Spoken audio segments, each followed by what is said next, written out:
Dragon Ball Z movie. Burn up, hot fight, fierce fight, super violent fight. Yes, it's the one with Broli, so please stop asking about it. Premiered on March 8th, 1993, right after Cell blows himself up in the manga, and just after Mr. Satan and his gang of filler cronies get beaten up by Cell in the TV series. And that was just a week after the airing of the animated Trunks special, which we covered in December. Production-wise, this movie marks a shift from longtime character designer Maeda Minoru serving as animation supervisor to Yamamuro Tadayoshi taking over in that capacity, a role he would continue to serve in all Dragon Ball theatrical movies through 2015's Resurrection F. I'm sure I'll have more to say about him in the future, but for now, this movie looks pretty good, and I'd say it's a step up from the last two movies at least. Now let's talk about these Dragon Ball Z movies. When I was in my early years of exploring the franchise, they, like most elements of the series outside of the Saiyan and Frieza arcs, were a mystery to a lot of us. All we had to go on were the words of wise and worldly people who had actually managed to see these coveted treasures, spoken in a foreign language and housed on multi-generational traded VHS tapes with poor tracking. And I would soon become one of those people, handing over my hard-earned cash to my mom, so she could convert it into a money order that I could mail to some guy in Hawaii who would, in turn, send me a shipment of tapes with episode numbers scrawled onto the plastic casing. They opened wide my Dragon Ball experience far beyond what little was available for purchase in America at the time. I was more interested in expanding my knowledge of the series, though, so I never bothered trying to track down the movies back then. For movie info, I had to rely on the webmasters of fan sites, and PlanetNomic.com was number one. No, seriously, it was number one. There was a ranking system and everything, and PlanetNomic was always number one. I have many, many memories of my visits to that site circa 2000, but I do remember their movie guide, which listed all 13 of the Dragon Ball Z movies and provided not only synopses, but a Dragon Ball rating system from 1 to 7 balls. At the time, only the first 3 movies had aired on Cartoon Network, and I had thought they were pretty enjoyable. But according to PlanetNomic, they were mediocre at best compared to a lot of what was to come. And that got me really excited because— what? They listed Dragon Ball Z Movie 6 as the best of the lot? And number 7 is the second best? What were they, insane? Over the following years, as the remaining movies became commercially available, I was able to form my own opinions, and if you've been following this series for any length of time, you'll know that I'm of the mind that after the first 3, the quality careened into a nosedive, with only movie 5 possessing a marginal level of quality. The last one we checked out, movie 7, was the absolute bottom of the barrel as far as I'm concerned, filled with formulaic story beats, by-the-numbers character interactions, and tepid derivative villains. And that would be bad enough if not for the fact that we'd already seen most of those attributes done half a dozen times before. Now, let me be clear. I'm mostly apathetic towards the character of Broli. I'm neither particularly interested in him, nor do I really dislike him. I'm a little iffier in regards to what he seems to represent to the fandom, and more importantly, the image he presents of the franchise as a whole. As I've stated multiple times, the surface-level spectacle of over-muscled meatheads screaming loudly and laying the smackdown on each other is the facet of Dragon Ball I find least appealing. And since original Broli is the most roided-out, primal-screaming, animalistic club-someone-over-the-head caveman the franchise has ever produced, I don't get the hype.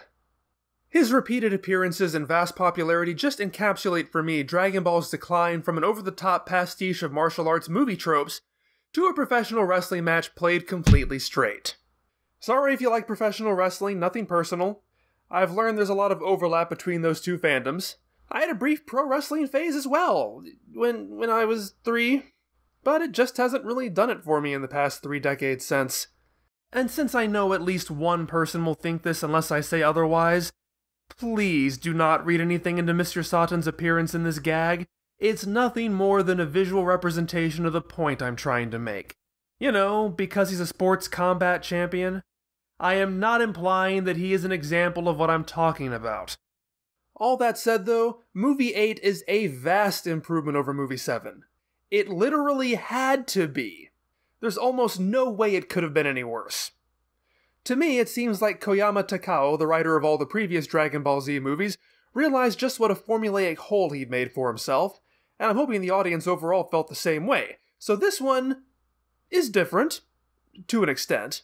There are still some of the same gimmicks on display, but this one feels like it's gotten a shot in the arm and can traverse new territory, even have a bit more plot than the movies had provided over the past couple of years.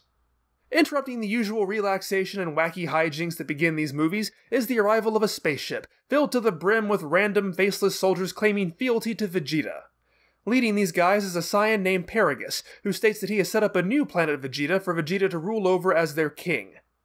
Oh, and the legendary Super Saiyan has been laying waste to the southern galaxy and needs to be stopped. So the characters head to this new planet where Vegeta teams up with Paragus' mild-mannered son Broli to track down the legendary Super Saiyan.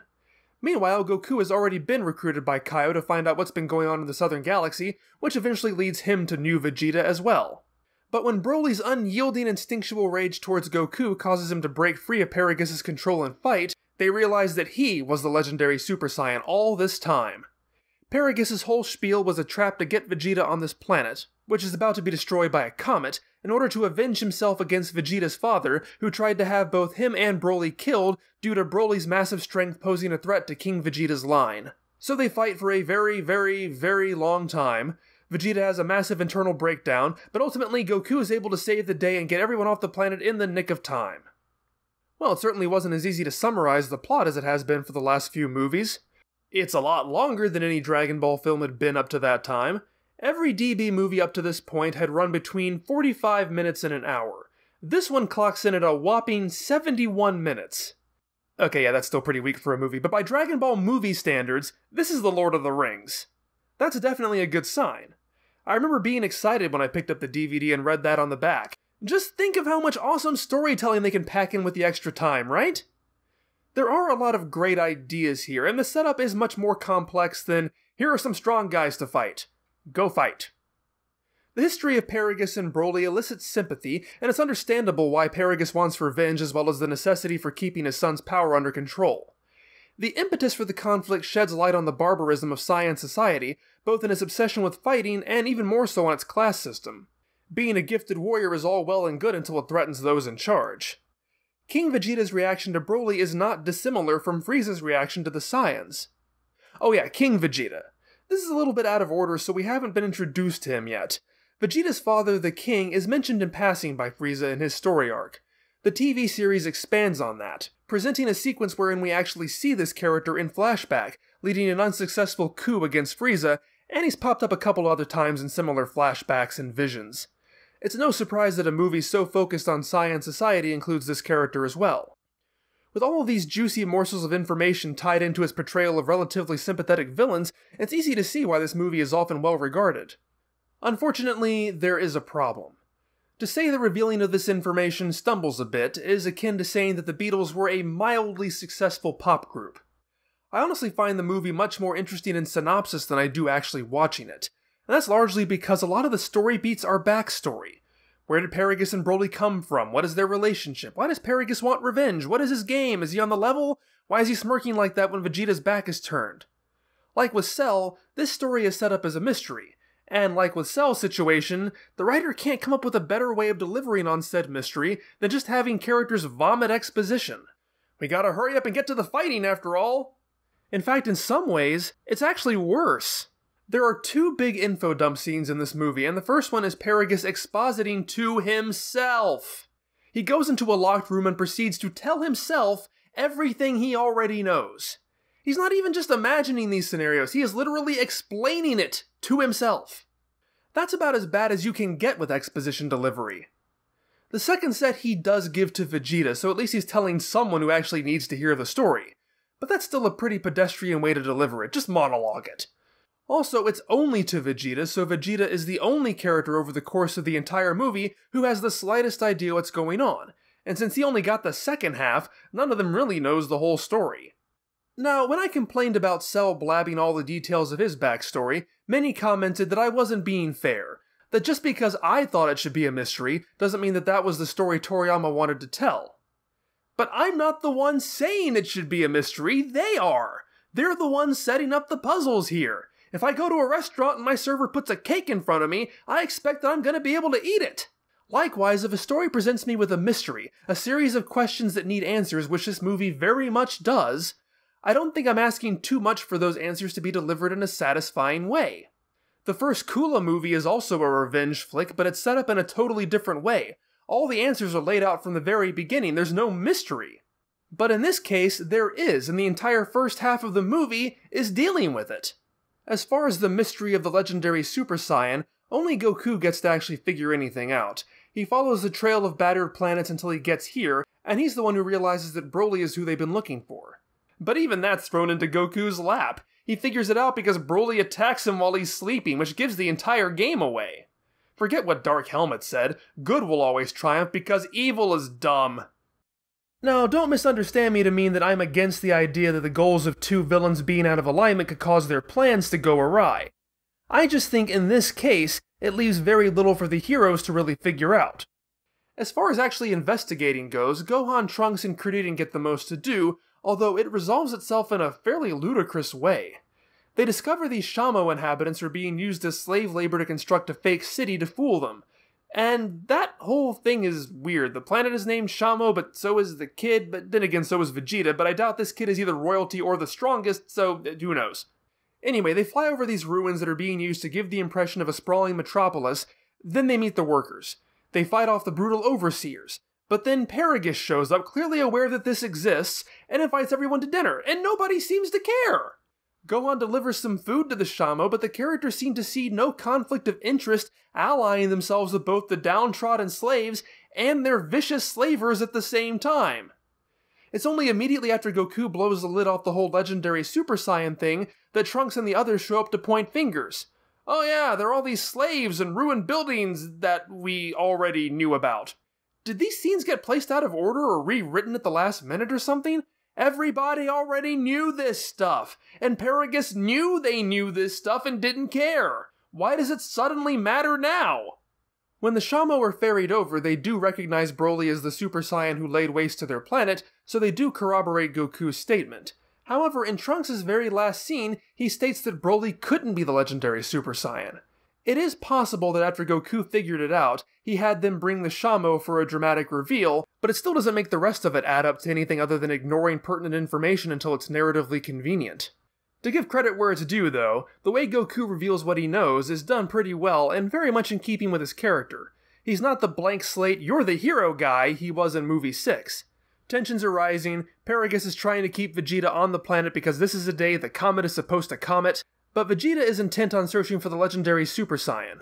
Broli gets triggered by Kakaroto, his favorite word, because Goku is in the spaceship having fun listening to the sounds of his echoes. Because he's really just killing time until he can casually say, "Oh yeah, I figured this all out. He's a legendary Super Saiyan." He can be a fun, cocky bastard when he wants to be. This is also the point of the movie where it shifts into fighting mode, which lasts way too long. As much as I pick on the ham-fisted storytelling, I'd take it over a 40-minute curb stomp. To be certain, by the time I finished watching this movie for the first time, I was beginning to regret its extra long runtime because it was just getting tedious. So let's talk Legendary Super Saiyan, since it's a term that gets thrown around a lot in this movie and in Dragon Ball in general.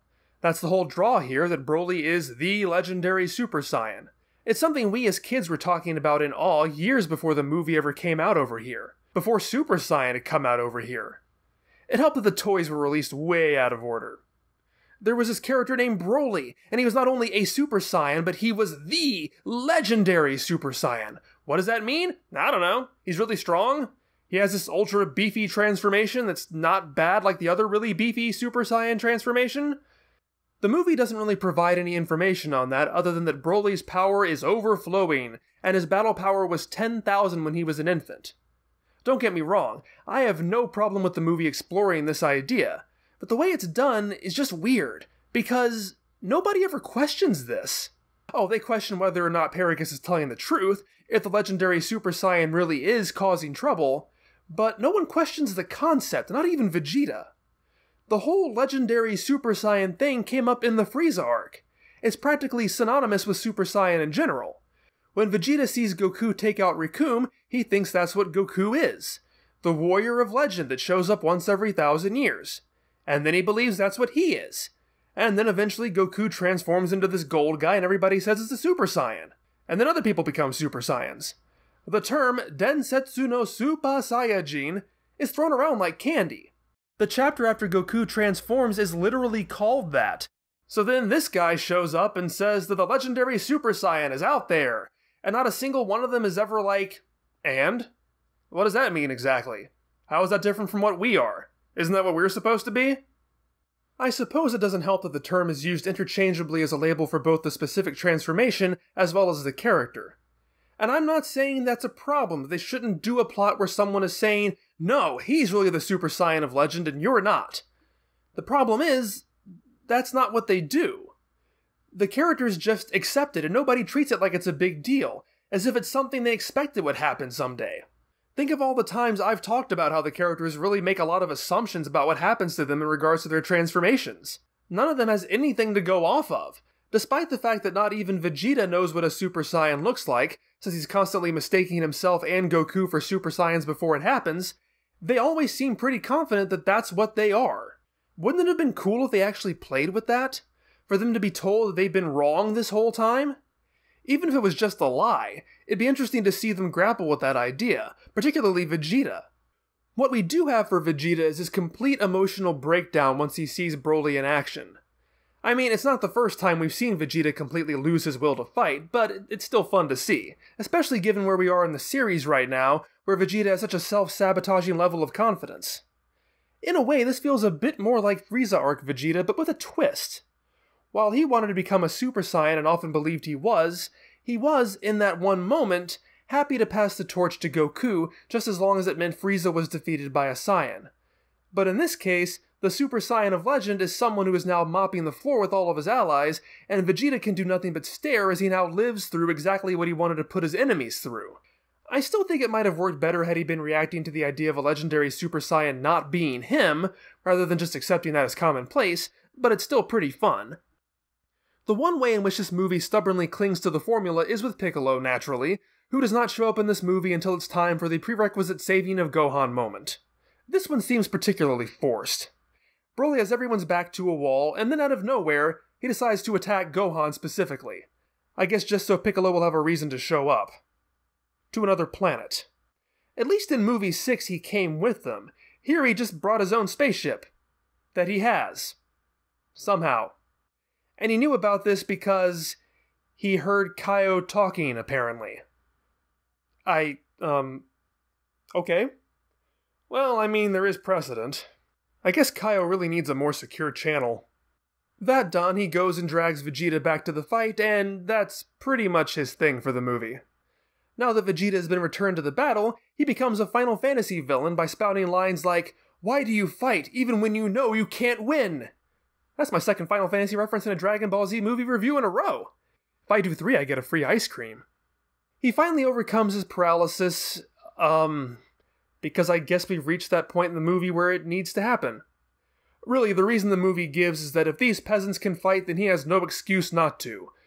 But, I mean, he already saw them fighting before and it didn't make a difference. And when he does fight, well, quite a lot of build-up for nothing, isn't it? Well, not entirely. Here's where I get to the infamous part of the movie. I've alluded to the fact that Broly has it out for Goku in particular. The only interaction they have prior to the events of this movie is in flashback. Apparently when they were born, they had beds right next to each other, and Goku's incessant crying also caused Broly to cry. And ever since then, he just can't stand the guy. I mean, I know I get cranky when someone keeps me from sleeping. And so I see this movie derided for it having a meathead villain whose only motivation is that Goku made him cry that one time. Funnily enough, this presents the opposite problem of what I said earlier. My synopsis of the plot sounded better to me than how it was actually executed. However, summarizing this doesn't really do it justice because taken on its face, it does sound silly. But the literal interpretation isn't the point, at least as far as I see it. And the point isn't even hidden. There are 2 off-screen voices watching the event and they pretty much spell it out. Broly has a battle power of 10,000. Even as an infant, he's so strong that, well, on paper he's as strong as the Bardock who steamrolled through a couple of hundred of Frieza's soldiers while on the brink of death. This Kakaroto has a battle power of 2. According to Saiyan Society, Broly is so above him it's unbelievable. And yet, for some reason, this little worthless crotch nugget can still get under his skin. Why is that? Paragus tells Vegeta that the reason he alone is incapacitated by Broly's presence is because as a pure Saiyan raised in their ways, he is the only one who can recognize on an instinctual level the threat that Broly poses. Likewise, Broly can instinctually pick up on the potential and danger of Goku's superiority. To me, it ties right back into that Goku and Vegeta speech I love so much, only turned on its head. Because while there is the upset of the low-born cast-off overcoming the elite, think about their lives. This isn't some pampered prince used to getting everything his way being beaten up by a bumpkin. Unlike Vegeta, Broly didn't get rewarded for his magnificent potential. He was stabbed and left for dead and forced to struggle his entire life. And then his great strength and his free will were caged by his father. Goku, by contrast, was sent to a crap planet because that's all he was good for, but lived the good life by comparison. He got to run free, have a positive upbringing, meet all kinds of strong influences, have great adventures. These are obviously all things Broly doesn't know about Goku, but my point is, there's a lot more to it than Goku crying one time and making Broly upset. The characters' lives and temperaments are diametrically opposed in pretty much every way, and that moment encapsulates it. That brings me back to Vegeta because at the end of the film, he demonstrates how he is different from, and therefore superior to, Broly. In the comparisons I was just making, I was subbing in Broly for Vegeta, and they do fulfill similar roles in their respective stories. They both certainly feel a ceaseless need to butt heads with Goku. Once Vegeta is taken out of the fight, and in Dragon Ball movie fashion, it's all up to Goku to save the day, everyone decides to give Goku their ki. And you know, for once, I'm not going to complain about that, because in this case, the underlying idea it represents is more important. Everybody but Vegeta contributes. Vegeta cannot bring himself to actively assist Goku in this manner. It would effectively demonstrate that Goku is superior and that Vegeta's only role is subservience. Broly likewise cannot allow himself to yield to Goku. He is drawn to compete against him, to prove his superiority. It's only when Vegeta concedes that the tide turns in their favor and Goku is able to defeat him. Like the tree that bends to the will of the wind, Vegeta accepts what must be done. Broly is the tree that remains rigid against the wind and so must shatter. Funnily enough, I have to once again say the movies kinda beat Toriyama to the punch here by pushing Vegeta a bit further along in his character development than he is in the series. It feels like I've already gone on for forever, but let's see, what else is there? Broly ultimately gets to commit patricide. That's kinda fun, and a fitting end. Paragus tries to escape the planet before it's destroyed, but Broly finds him and crushes him to death in his own escape pod. It's a very effective moment, although I think it would have been more so had Paragus not added in this out-of-place Shakespearean, "Alas, is it the fate of Saiyans to be killed by their children?" as he's being crushed to death. Exit, pursued by a bear. Oolong and Kame Sennin serve as the comic relief this movie. Oolong even makes it onto the movie poster. I told you way back in Z-Movie 2 that Oolong gets much more attention in the movies than he ever does in the series by this point. Kame Sennin's shtick is that he's drunk. That's pretty much it. I don't even know how that works. He had been drinking at the beginning of the movie, but they traveled through space. And I know space travel tends to be fast in this series, except when it's not. But even discounting that, they spend at least 2 days on New Vegeta. How long does it take for him to sober up? The other opportunities for comedy are the 2 leisure activities at the start of the film. The stronger is Chi-Chi's attempts to get Gohan into a prestigious cram school, and for that she needs Goku to present himself as her version of the ideal husband and father, forcing him into a suit and coaching him to state that his hobbies are reading and sports, to which Goku hilariously asks if this is supposed to be a fibbing contest. While, as usual, these leisure activities don't really tie into the plot or themes of the film at all, this movie really nails down the characterization much better than the empty vessels of Movie 6 and the caricatured abusive Chi-Chi of Movie 7. Playing the role of a typical family is central to Chi-Chi's self-image, and with Goku able to play a more active role than simply carrying the packages, their interplay here is golden, and you actually do feel for Chi-Chi when Goku is forced to bail out. Yes, he is a magician! Granted, I don't think Gohan had much of a chance getting into this school when the lead adjudicator appears to be the announcer from the Cell games. Kuririn is similarly humorous, inflicting his terrible singing on the rest of the group at a flower viewing party. As this movie came out in the spring, this is what people in Japan would be doing at the time, so it's appropriate. However, it gets a little too topical as Kame Sennin tells Kuririn he's Nipponichi, or the best in Japan. This is one of the more infamous examples of dialogue explicitly breaking the idea that this is its own fantasy world. Then again, he's drunk, so maybe he's just babbling nonsense. Okay, as always, let's talk timeline.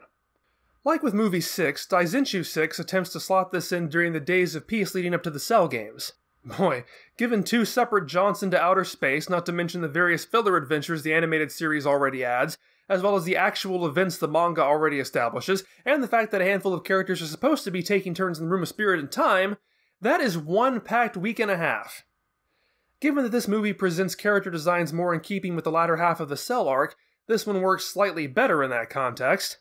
At least Gohan can actually become a Super Saiyan in this movie, its first theatrical appearance. Trunks has long hair, Gohan has short hair. There are even a few instances where Goku's eyes take on the more rounded style of the so-called full power Super Saiyan, although I can't be sure whether or not that's intentional. However, that's also the main reason it doesn't work, as Goku and Gohan are certainly not in the Super Saiyan state for the entirety of the movie, which is what they're supposed to be doing, if this takes place then. Gohan is still wearing the junior version of Piccolo's outfit, and he looks slightly younger, more like how he does when he's training in the Room of Spirit and Time, as opposed to when he exits. I don't even know why the Daizenshuu kept bothering trying to force these in, it's just a movie like all the other movies. But this one is very clearly a late Cell arc movie. The music here is great, and several pieces serve as the backbone to the score from the end of the Cell arc all the way to the end of the series. The ending theme, Burning Fight, is one of the few movie ending themes I actually tend to remember. I guess a large part of that is due to another of my earlier Dragon Ball memories being a music video Ginga Giri Giri's Castor Troy had set to that song. Ooh, another early 2000s Dragon Ball fan page reference. One more of those and I get a cheese platter. However, to me, its refrain of Burning Fight never really sounded like that. It sounds more like...